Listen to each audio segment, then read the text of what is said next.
Assalamualaikum, halo guys. Di video kali ini aku mau share video resep keripik bawang santan ala dapur Naima. Ditonton videonya sampai habis ya.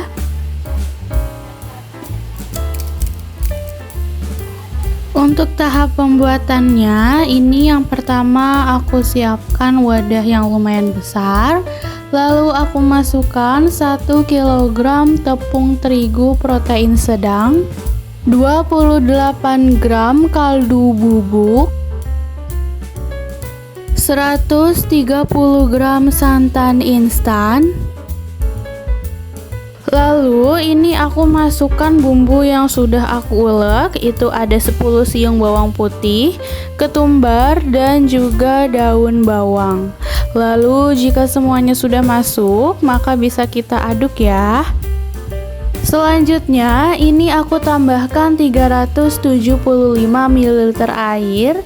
Ini aku masukkan secara bertahap sambil aku uleni. Untuk adonannya ini cuma aku kasih sedikit air supaya adonannya itu tidak lembek dan saat digiling tidak membutuhkan banyak tepung tambahan. Nah, uleni adonannya sampai seperti ini ya. Selanjutnya ini bisa kita resting selama kurang lebih 40 menit ya.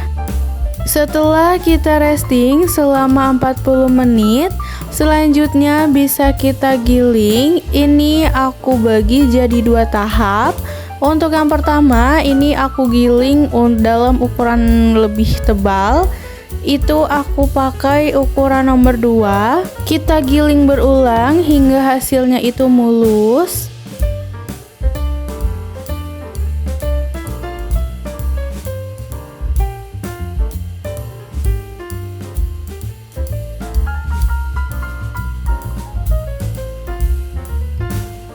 Nah, jika sudah, ini per lembarnya kita potong seperti ini.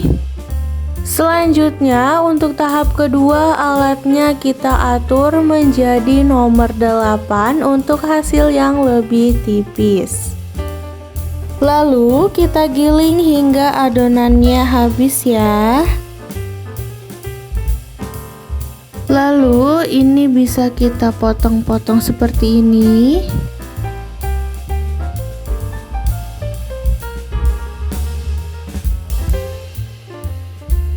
Nah, selanjutnya untuk menggoreng bisa kita siapkan wajan, lalu kita panaskan minyak.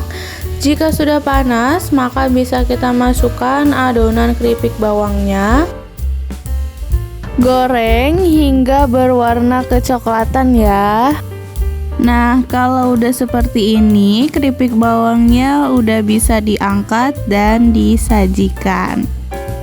Tara, ini dia hasil video masak kita kali ini. Keripik bawang santan ala dapur Naima. Keripik bawang ini crispy banget, gurih dari santannya dan bikin nagih banget. Wajib dicoba. Kalau kalian suka sama video ini, jangan lupa like, comment, and subscribe. See you in the next video.